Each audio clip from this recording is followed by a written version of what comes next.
Mainit na balita, binigyang diin ni Senador Joel Villanueva na matagal nang ibinasura ng Office of the Ombudsman ang dismissal case noon laban sa kanya. Naglabas ng mga litrato ang opisina ni Senador Joel Villanueva kaugnay sa pagbasura ng Ombudsman noong 2019 sa nasabing kaso. Sa gitna yan ng napapabalitang paghiling ng Ombudsman ngayon sa Senado na ipatupad ang dismissal order laban kay Villanueva noong 2016 dahil sa pagkakadawit niya sa isyu ng maling paggamit ng kanyang Priority Development Assistance Fund noong siya'y isang mambabatas. Inilabas din ni Villanueva ang clearance ng Sandigan Bayan at ng Office of the Ombudsman ngayong taon na nagsasabing walang nakabindin na kaso laban sa kanya. Ayon sa Senador, inasahan na nila ang posibleng harassment at pagpapakalat ng fake news laban sa kanya. Ayon naman kay Senate President Tito Soto, hindi pa siya makakapagkomento sa ngayon. Hinihintay daw niya ang komunikasyon mula sa Ombudsman.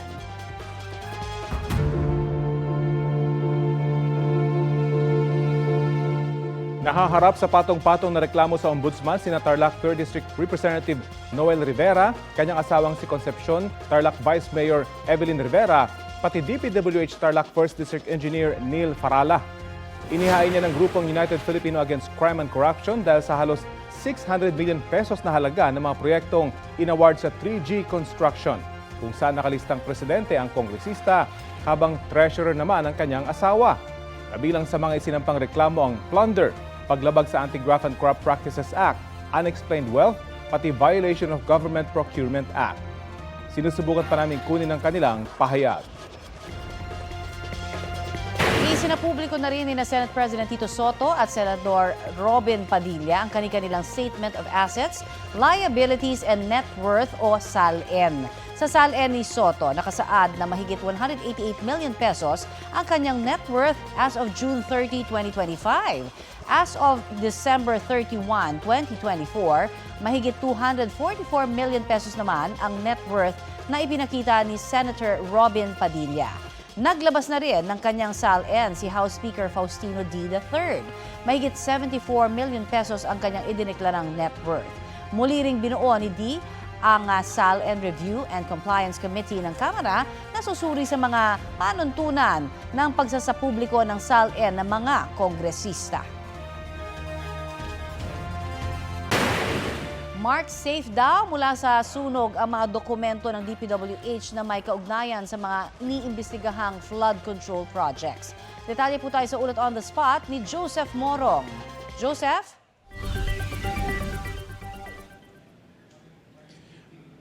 Connie, hindi pa rin naman isinisantabi ng DPWH na walang kinalaman sa investigasyon ng flood control projects na nangyaring sunog sa opisina ng Bureau of Research and Standards Building ng DPWH sa Quezon City. Ayon kay Secretary Dizon, ay isa pa unang investigasyon, electrical failure sa third floor ng building ang naging sanhi ng sunog. Itinama din ni Dizon ang naunang sinabi ng isang opisyal ng DPWH sa Senado kahapon na opisina ng Region 4B ang nasunog. Hindi rin daw nag-overheat na computer ang naging sanhi ng sunog, kundi yun niyang electrical wiring na nagkaroon ng failure.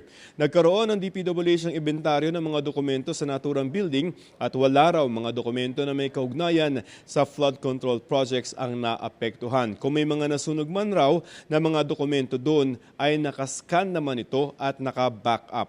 Ang mga dokumento raw na may kinalaman sa mga flood control projects ay nandito na sa central office at naka-secure na. Narito ang pahayag ni Secretary Dizon. Hindi pa final yung investigation results. So, right now, kami, sabi ko nga sa inyo, mas suspicioso pa kami dalawa ni General Bisnar kaysa siguro sa inyo. So, right now, we will take the facts as they are today, but the investigation is still ongoing. So, we're working with the BFP to still investigate. And once there is a final report, then that's the only time we will rule out anything. We have gotten all from 2022 to 2025, and we are now receiving earlier years. But they are now all here in the center office, protected here.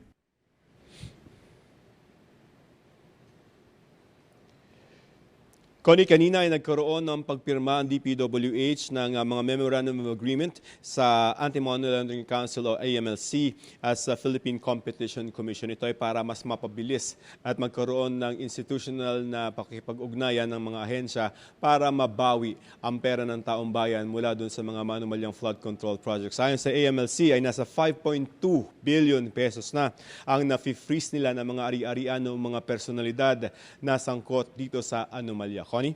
Maraming salamat, Joseph Morong. Mga mare, itinanggi ni Your Honor at Pipitong Manaloto star Charis Solomon na nag-e-endorso siya ng online sugal. Sa Instagram, ipinost ni Charis ang screenshot ng isang edited na endorsement ng online sugal. Peke yan, sabi ni Charis. Hindi raw siya nag-e-endorso ng kahit anong uri ng sugal. Paalala ni Charis sa netizens, maging mapanuri sa mga nakikitang content online. Ito ang GMA Regional TV News. Patay ang isang pasahero ng tricycle matapos makasalpukan ang isang minivan sa Barangay Kabug sa Bacolod City. Ayon sa pulisya, patungong airport ang minivan para maghatid ng pasahero. Bigla umanong nawalan ng kontrol ang driver nang lumiko sa butas-butas na bahagi ng kalsada. Doon na niya nasalpok ang kasalubong na tricycle na may 5 sakay.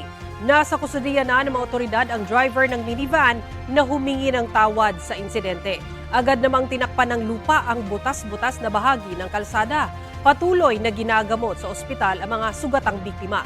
Hinihintay pa ng mga otoridad kung magsasampa ng reklamo ang mga kaanak ng biktima laban sa driver ng minivan.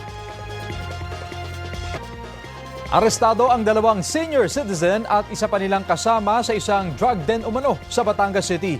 Kasunod yan ang bypass operation ng Philippine Drug Enforcement Agency at Batangas Police sa Barangay Santa Clara. Nakumpiska sa 3 sospek ang humigit kumulang 35,000 pisong halaga ng hinihinalang shabu. Nakuha rin ang iba't ibang drug paraphernalia. Walang pahayag ang mga sospek. Update po tayo sa binabantayang Tropical Depression Salome at mga binahang lugar sa Mindanao dahil sa ITZZ. Kausapin po natin si Pag-asa Weather Specialist Benison Estareja. Magandang tanghali at welcome po sa Balitang Hali. Magandang tanghali po, Ma'am Connie. Nasa na ang lokasyon ng Bagyong Salome sa mga sandaling ito? Sa ngayon po, nasa may Balintang Channel, itong si Tropical Depression Salome at huling namataan 115 kilometers.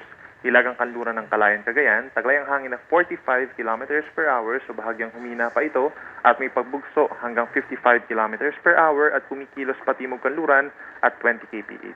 At nagbago ba yung taglay ng lakas ng hangin ito, Benison? Yes, yung nakita po nating trend niya, nagsimula siya as tropical storm kagabi and then sa ngayon po, bahagya yung paghihina niya. No? Nakikita natin na within the next 24 hours or by tomorrow morning po ay hihina pa ito as a low pressure area. Meron pa ba mga lugar na may wind signal pa tayo? Yes po, meron pa rin tayong wind signal number 1 sa Batanes, sa northern and western portions ng Babuyan Islands at sa northwestern portion ng Ilocos Norte. So within the next few hours po, pabugso-bugso pa rin po yung hangin sa kanilang lugar. At hanggang kailan posibleng makaapekto yung Bagyong Salome at remnant nito sa ilang panig ng ating bansa? Sa loob po ng 24 oras, meron pa rin mga lugar, select areas lamang po no, dito sa may northern Luzon, sa may Batanes, Babuyan Islands, and Ilocos Region na makakaranas ng pabugso-bugsong hangin. Tapos may mga cloud clusters din na remnants nga o yung sakasakaling humina itong si Bagyong Salome as a low pressure area. By tomorrow, ilang areas na lamang yung magkakaroon ng kalat-kalat na ulan. At may mga ilang lugar din tayo sa Mindanao na binaha dahil sa ITZZ. Hanggang kailan kaya posibleng maranasan yung mga pag-uulan doon? Yes po, mas marami actually ang inuulan dito sa may parteng Visayas, Mindanao and Palawan dahil po dun sa ITCZ, lalo na sa may western parts, itong Bangsamoro Region, Zamboanga Peninsula and Socsagen. Mataas pa rin po yung chance na ng mga baha at landslides dahil paminsan-minsan malalakas po yung mga pag-ulan natin. Sa loob po yan ng 4 hanggang 5 araw. At meron pa ba tayong namamataan ng mga sama ng panahon sa labas ng Philippine Area of Responsibility, especially no, na mag-uundas pa naman? So far naman po, wala naman tayong mga nakikita pa na posibleng maging LPA sa labas. Yung sa loob po actually meron tayong mga kumpul ng ulap dito sa may pagitan ng Palawan at saka sa Zamboanga Peninsula, sa may Sulusi. Hindi natin inalis yung chance na may mabuo dyan ng mga weather disturbance or low pressure areas. But in the coming days, yung mga pag-ulan pa rin po is mainly due pa rin sa ITCC. Okay, usapan naman natin yung amihan season, ano? Ano ba yung mga parameters na tinitignan natin, ano, para maging opisyal na amihan? At kapag nag-amihan ba, babawas din yung mga bagyo natin na darating? Isa po sa mga tinitingnan natin na criteria pagdating po sa pagdedeklara ng amihan season, yung establishment ng high pressure area dito po sa may mainland China. So ibig sabihin kapag nag-establish na doon yung generally toyo at saka po malamig na hangin, and then pagsapit dito sa Pilipinas, yun na yung source ng hangin natin. No? Pag nanggagaling na po sa may Hilaga, sa may East Asia, at napansin na natin yung pagbaba ng temperatures dito sa may Northern Luzon, pwede po tayong mag-declare po ng panahon ng amihan. Now, yung kabawasan sa mga bagyo, yes, in general po nababawasan na yung bilang ng mga bagyo tuwing amihan season, November up until the first quarter of next year. Yun nga lang po, possible pa rin na mag-landfall or mataas na yung chance na nagla-landfall po yung mga bagyo kahit mas kakaunti compared Alright. nitong tagulan. Maraming salamat, Pag-asa Weather Specialist Benison Estareja. Salamat po.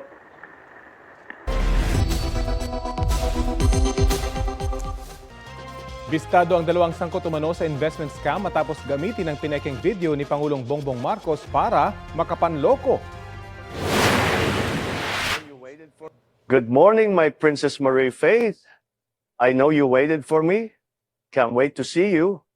My Princess Hindi Marie po yan totoo. Hindi po totoong si Pangulong Bongbong Marcos ang nagsasalita sa video na ginawa gamit ang Artificial Intelligence o AI. Ayon sa Criminal Investigation and Detection Group o CIDG Tarlac, isang doktora ang nabiktima nang mahikayat siya sa inaalok na investment.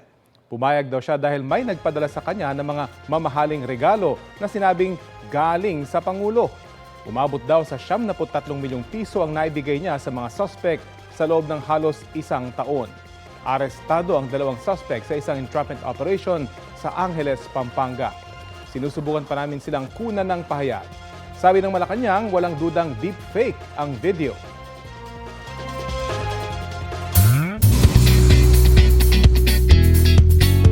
The runway was on fire sa pagrampa ng ilang sparkle artists sa State of Bang fashion show.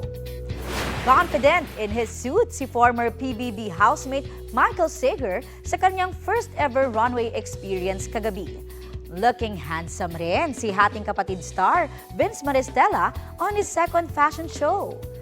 Elegance and timeless beauty naman ang isinowcase ni Miss Universe Philippines 2023 Michelle D in her white and black fit. Kasama nilang rumampa sa show sina Larkin Castor, Cocoy De Santos at Royce Cabrera. Featured sa event ang new trilogy collection ni fashion designer and stylist Bang Pineda na White Noise in the Gray and Off-Grid.